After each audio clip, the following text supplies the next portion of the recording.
Welcome to my channel again.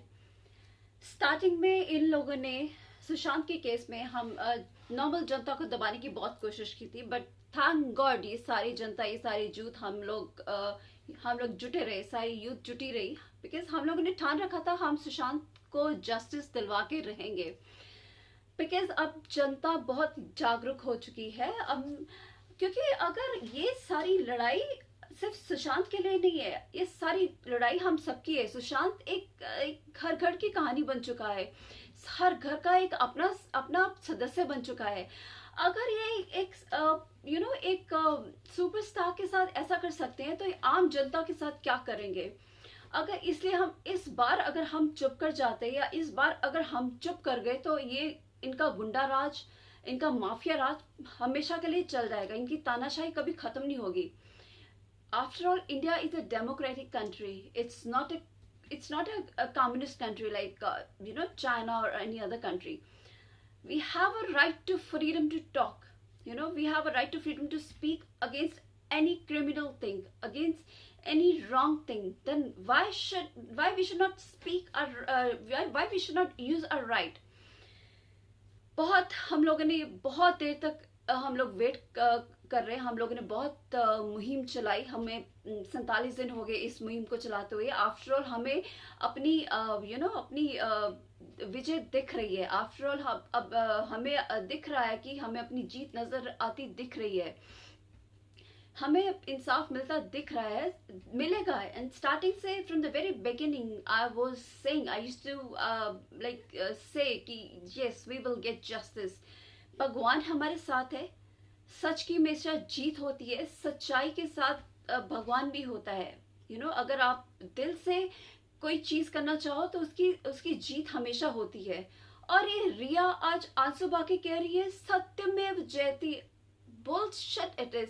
किस चीज की सत्यमेव जयती? इतनी क्रूअल, अब किसी ने इसको सिखा दिया, पढ़ा दिया कि तू ऐसे आंसू बहा। But I must say what a horrible actress she is. कितनी हॉरिबल लग रही थी। एक महीना तो गायब रही है, अब तो आगे रो रो के अपने आंसू बहा रही है। किस चीज का सुप्रीम कोर्ट पे तूने फाइल पिटिशन किया है? किस चीज के लिए? आई मीन कोई मेरे को समझ नहीं आती। इसका तो केस बनाना बनता भी नहीं है। और एक स्ट्रगलिंग एक्ट्रेस है, तेरे पास कुछ नहीं, सारा तो सुशांत के पैसे पे ऐश करती रही है, उसके साथ लिव इन में तो रह रही है, उसके पैसे खाती रही है, साथ में अपनी फैमिली को भी खिलाती रही है, अपने भाई तक के तू इतनी ऐश करवाती रही है। तुम्हारी एक पार्लर तक का खर्चा भी अगर तुमने करना है, किसी के पैसे पे ऐश करनी है, तो एटलीस्ट अपना उतना मुंह खोलो यार, उतनी चादर अपनी खोलो जितनी तुम्हारी औकात है, जितना तुम्हारा लेवल है। और तुम तो भर भर के यार उसके पैसे उड़ा रहे हो। और अब तुम किस चीज का केस कर रहे हो? किस चीज का? और ऊपर से यू आर सेइंग सत्यमेव जयते, और पता नहीं कौन से 2-4 आंसू निकाल के बोल रही है सत्यमेव जयते। जीत तो तेरी नहीं होगी रिया। अब तो देख तेरा कितना बुरा हाल होगा, तेरा कितना बुरा हश्र होगा। तूने इतना गलत किया है। और आई एम श्योर तेरे पीछे ये बॉलीवुड माफिया है, ये बॉलीवुड के बड़े बड़े लोग हैं ना, उनका भी हश्र बहुत गंदे वाला होने वाला है। और ये बॉलीवुड माफिया, और ये मुंबई पुलिस, और ये महाराष्ट्र सरकार, आई डोंट नो इनकी फैमिलीज है कि नहीं। अगर इनकी फैमिलीज है ना, तो प्लीज जरा डरो अपनी फैमिली से। ये 2020 है, ये कोई नॉर्मल ईयर नहीं है। वैसे कोरोना फैला हुआ है, आगे आगे पता नहीं तुम लोगों के साथ क्या होना है। ये लोगों की जुबान है, किसी की बददुआएं मत लो, ठीक है? अपना के देखो तुम लोग का साथ क्या हश्र होगा। और जिनकी फैमिलीज हैं, कम से कम उन लोगों को तो संभल के रहना चाहिए। और आज एक बंदा अर्नब गोस्वामी के डिबेट में बोल रहा है, अरे ये तो पैसों का मामला है, ये तो उसकी फैमिली को के ये तो पैसों का वो केस किया हुआ है। अरे शर्म करो, कुछ तो शर्म करो बुड्ढो। मतलब लीडर्स हो, बुड्ढे हो, लेकिन इतनी तुम्हारी एज हो गई है, मतलब समझ में भी नहीं आता तुम्हारे लिए वर्ड्स क्या बोलूं। अपनी उम्र का कुछ तो लिहाज करो। खैर, कहते हैं ना कि इज्जत उम्र की नहीं होती, तुम्हारे कर्मों की होती है। इतनी एज पे भी किसी ने बाप ने अपना बेटा खोया है, तुम लोग को शर्म नहीं आती? ऐसा बोलते हो भी? जुबान में कीड़े नहीं पड़े तुम लोगों के? जो ये बोल रहे हो, ये तो पैसों के लिए ये केस कर रहे हैं, ये तो पैसों का केस है, ऐसा कुछ नहीं है, ये है वो है। मतलब कैसे बोल सकते हो तुम? अपनी जुबान तुम्हारी लड़खड़ा नहीं गई? मैं तो कहती हूँ भगवान करे तुम लोग की फैमिलीज में ऐसे हो, तुम लोग के बेटों के साथ ऐसा ऐसा हो, फिर तुम लोग ऐसे भागे भागे फिरो, पैसों के लिए केसेस करते हो, फिर तुम्हें समझ में आए। कहते हैं ना, जिस तन लागे सोतन जाने। तुम लोग के साथ ऐसा हो ना, फिर तुम्हें पता लगे जो ऐसी बकवास कर रहे हो। लिटरली मतलब, you shameless people, you shameless creatures. Literally शर्म शर्म तक नहीं इन लोगों को। ये जो लीडर्स है, शर्म होगी भी कैसे? वो इतना पढ़ा लिखा इंसान, तुम लोग तो उनकी उसके पैरों की जुत्ती भी नहीं हो।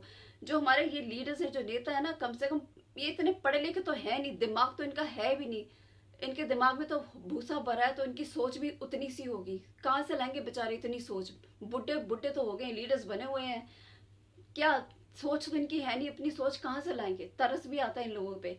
पता नहीं लीडर्स बन के बह गए। तभी कहते हैं अगर यूथ को लीडर्स बनाया जाए ना, तो उनकी सोच काम भी करे। इनकी सोच अब कहाँ से, जंग लग चुका है इनके दिमागों को, कहाँ से इनकी सोच काम करेगी? इनकी सोच तो बस यहीं तक ही है, मतलब स्टिल। और औरतों से बात करने की इनको अकल नहीं है। जो लेडीज वहाँ फीमेल्स बैठी होती हैं, उनको कैसे कैसे उन पर शाउट कर रहे होते हैं।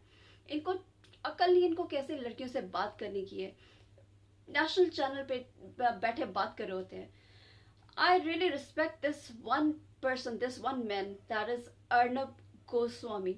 जो बंदा इतना बोल्ड है, किसी से डरता नहीं है, और सीरियसली डरना चाहिए भी नहीं। चाहे पुलिस है, चाहे कि ये नेता है, क्या कर लेंगे यार? डरना उस भगवान से चाहिए। अगर आप सही हो ना, अगर आप गलत नहीं हो ना, तो किसी से डरने की जरूरत नहीं है। अगर वो साथ में है तो आपको किसी से, इट्स इन इंसानों की विसात ही क्या है? इन इंसानों से डरने की कोई जरूरत नहीं है। क्या बिगाड़ लेंगे आपका यार? क्या उखाड़ लेंगे आपका? अगर आप सच्चे हो ना, डटे रहो, लगे रहो। इंसाफ तो हम दिलवा के ही रहेंगे। जितना आप ये लोग, हम इनको उसको बचा रहे हैं ना, जितना ये पुलिस और करे, उतना हम लोग को और मोटिवेशन मिल रही है कि इंसाफ तो अब हम दिलवा के ही रहेंगे। इंसाफ तो हमें मिलेगा। जीत 50% जीत तो हमारी हो चुकी है। अब ये केस ईडी तक पहुंच गया है। अब ईडी ने ये ले लिया है, ये केस तो अब इसकी सुनवाई तो होके रहेगी। अब ये सीबीआई तक तो पहुंचेगा, क्योंकि ये केस और उलझता जा रहा है। मुंबई पुलिस ने तो इवन पता नहीं उसके सुशांत के फादर को, मिस्टर के सिंह को, उनको पता नहीं फोन कर करके क्या बोल रहे थे, आप इन 4 कोई बंदों का, बॉलीवुड के बंदों का नाम ले लो और केस को रफा दफा करो। What the hell is this? Mumbai police को तो मेरे ख्याल से ये जो, या तो रिजाइन कर देना चाहिए, या तो शर्म के मारे में ना इनका मुंह अपना डुबो लेना चाहिए कहीं पे। 2 दिन में बिहार पुलिस ने अपनी काबिलियत दिखा दी, काबिलियत। और ये मुंबई पुलिस ने क्या दिखाया? कुछ भी नहीं। मुझे तो लगता नहीं इनको कुछ आता जाता भी है। और ये उद्धव सरकार, सीबीआई की जरूरत नहीं है, सीबीआई की जरूरत नहीं है। तो भाई साहब, जरूरत है किस चीज की? कर क्या रहे हो आप? छक मार रहे हो 15 दिन से। आप क्या कर रहे हो? 45 दिन से 47 दिन हो गए। अब तो किसी की मौत हो जाती है, आप लोगों को कोई फर्क ही नहीं पड़ता। अगर आपके घर में ये सब कुछ हो जाए, फिर भी आप यही सब करोगे। आपके साथ ऐसा हुआ नहीं है ना, तो आपको फर्क नहीं पड़ रहा। आपको सिर्फ अपनी कुर्सियों की पड़ी है, अपने पैसों की पड़ी है, माल अंदर किया, बस। ये है गवर्नमेंट। नेपोटिज्म की बात करते हो। नेपोटिज्म सिर्फ बॉलीवुड में नहीं है, ये नेताओं में भी है। ये हमारे नेता के कम करप्टेड हैं? ये ना, इन्होंने कितना नेपोटिज्म फैला रखा है। क्या कर रहे हैं ये? पुलिस ने कितना पैसा खाया है, रिया ने कितना पैसा चढ़ाया है। जो रिया को तो बुला ही नहीं रहे, रिया को तो पकड़ ही नहीं रहे हैं, रिया से डरते हैं। मतलब रिया ना होगी कोई अंडरवर्ल्ड की डॉन, माफिया, या पता नहीं क्या होगी भाई। बाय गॉड, मेरे को तो समझ नहीं आता इस बंदी का क्या है। ये बंदी कहाँ से, मतलब सीरियसली कितना पैसा चढ़ा चुकी है ये? कितना पैसा इसने निकाला उस बंदे का, जो इतना पैसा इसके पास है। एक 2/3 एक बी ग्रेड की हीरोइन के पास एक आधी मूवी करके इतना पैसा कमा लिया। और आप सब भी समझ सकते होंगे किस तरीके से कमाया होगा, या कैसे कैसे तरीके से कमाया होगा। और लोगों ने ये भी बोला कि इसने जादू टोना किया। और ये भी मैंने सुना कि ये घर में तांत्रिकों को बुलाती होती थी, और पता नहीं क्या क्या कुछ करवाती थी, और सुशांत को बस में करने के लिए पता नहीं क्या कुछ बंदी करवाती थी। I mean what kind of cunning woman she is. मतलब डर के रहो भाई इस लड़की से। अब तो मुझे लगता है कि मुंबई पुलिस में भी कोई आज के बाद कोई भरोसा नहीं करेगा। मतलब मुंबई पुलिस एफआईआर तक दर्ज करने को तैयार नहीं थी। ये सिर्फ चाहती थी कि बस मामला रफा दफा हो, किसी तरीके से मामला खत्म करे, मामला बंद करे। अरे तुम 5 मिनट में बंदे को देख के, this is a sudden demise, this is a sudden death. तुम कैसे सुसाइड कह सकते हो बिना किसी एविडेंस के, बिना तुम इसको चेक किए, बिना उसको तुम अच्छे से देखे हुए? How can you say that it's a suicide? जैसे तुम लोगों ने ना पहले से प्लान किया होता है कि इसे। और वो महेश भट्ट ने तो रट्टी लगा रखी थी इस प्रवीण बाबी की तरह इसका। क्यों, प्रवीण बाबी को भी उसने मारा था क्या? दैट मीन्स तो यही प्रूव होता है कि उसको भी इसने ऐसे डॉक्टर्स के पास लेके उसको भी उसने पागल बना के तो उसी उसको ही मारा होगा। फिर तब तो मीडिया इतना शायद पॉपुलर नहीं था। दैट मीन्स फिर महेश भट्ट के आगे भी सुई घूमती है, महेश भट्ट भी कल्प्रिट है। बिना जांच किए, बिना पड़ताल किए तुम सीधा जाते हो जी और बोल देते हो ही इज डेड। कम से कम चेक तो करवाओ उसकी बॉडी मूवमेंट्स, उसके पास हिल रहे थे, रास्ते में कोई एम्बुलेंस मैंने सुना चेंज होगी, पता नहीं क्या क्या प्रूफ वगैरह कुछ सामने आए, और तुम कह रहे हो इट्स मतलब सुसाइड। ये आकस्मिक मौत थी, इसमें बहुत कुछ उलझा हुआ है। तुम कैसे कह सकते हो ये सीधा एक सुसाइड है? जांच तो करो, पड़ताल तो करो। ये मुंबई पुलिस मुझे तो ऐसे लगता है या किसी नाटक कंपनी से उठा के लाई गई है। मतलब पता पुता है नहीं, जैसे होता है ना कोई एग्जाम्स देने गए हैं, मतलब आता जाता है नहीं, बस ऐसे पेपरों में बिठा दिया। यानी फर्स्ट के बच्चे को सीधा 10वीं के एग्जाम दिलवाने बिठा दिया। तो क्या कर लेगा जिसका बेस ही कच्चा है, तो आगे क्या करेगा वो? ये हाल मुंबई पुलिस का लगता है। बस इनको अवार्ड फंक्शन में बस जाके खड़ा करवा दो डांस डूंस करवाने के लिए, शायद इनकी वहीं से रोटी चलती है, अच्छा मोटा पैसा चढ़ता है इनको। But really shame on you Mumbai police, really shame on you, and shame on you Maharashtra government. और ये जो शिवसेना है, मतलब इनका तो कभी आगे पार्कों में डंडे लेके घूम जाते थे, कभी वैलेंटाइन डे पे जाके लोगों को, लड़के लड़कियों को मारने पीटने घूम जाते थे। मतलब जिनकी सोच ही ऐसी थर्ड क्लास है, उनसे एक्सपेक्ट भी किया जा सकता है। बस इनको पैसे ही खाने होते हैं। मतलब ऐसे बंदों से आप एक्सपेक्ट भी क्या कर सकते हो? मतलब मेरे को तो समझ नहीं आता कि कैसे कैसी जनता है हमारे देश में, और इनकी सोच कहाँ तक है। ये सब करने के लिए तो ये झट से पहुंच जाते हैं। और कैसे क्या क्या, मतलब कहाँ से पैसे खाते हैं? इनको सिर्फ पैसों से मतलब है, किसी की जिंदगी से इनको कोई मतलब नहीं है। किसी की जिंदगी की वैल्यू इनके आगे कोई कुछ नहीं है।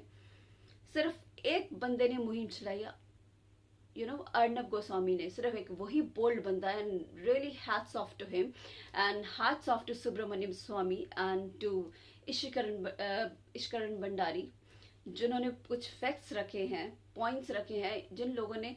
And I am with these people. कुछ ढंग के बंदे तो हैं, पढ़े लिखे बंदे हैं, समझदार बंदे हैं, जिनमें कुछ दिमाग है, और जो साथ है, सारी जनता के साथ है, और सारी जनता इनके साथ है, और मैं इन लोगों के साथ हूँ सीरियसली सुशांत को इंसाफ दिलवाने के लिए। आधा इंसाफ तो हमें मिल चुका है, और मिलके ही रहेगा। ये लोग जैसे गुत्थी को और ज्यादा सुलझाते जा रहे हैं ना, इसको कॉम्प्लिकेटेड करते जा रहे हैं, उसी गुत्थी में मुंबई पुलिस खुद ही उलझती जा रही है। इसके ऊपर बड़ा क्वेश्चन आ रहा है, इसे खुद ही इन पे क्वेश्चन आ रहा है कि ये प्रूफ क्यों नहीं दे रहे हैं, ये क्यों नहीं प्रोवाइड कर रहे। इवन ये बिहार गवर्नमेंट को प्रूफ ये क्यों नहीं प्रोवाइड करना चाहते? आखिर क्या राज है इसमें? ये सुशांत की मौत का राज क्यों छुपाना चाहते हैं? क्यों ये सब कुछ छुपा रहे हैं? क्यों ये टाइम पास कर रहे हैं इन्वेस्टिगेशन के नाम पे? इनसे और कुछ एक्सपेक्ट नहीं किया जा सकता। मोटा पैसा चढ़ा हुआ है, जो भी है सब कुछ सामने तो आएगा ही। Bihar police, really hats off to Bihar police, a big salute to Bihar police. Mumbai police से ज्यादा तो पढ़ी लिखी बिहार पुलिस ही लगती है मुझे, उनसे ज्यादा काबिलियत तो बिहार पुलिस ही है। सीरियसली मेरा big salute to Bihar police. Let's see अब आगे क्या होता है। But we are with Arnab Goswami and Subramaniam Swamiji, Ishikaran Bhandari, with our republic is doing a very good work. बाकी मीडियाज और अब सारे मीडियाज खबरें दिखाने लग गए हैं। पहले क्या सारे सोए पड़े थे? जब अर्नब ने मुहिम चलाई तब सबको याद आ गया। Anyways, we will get the justice for sure.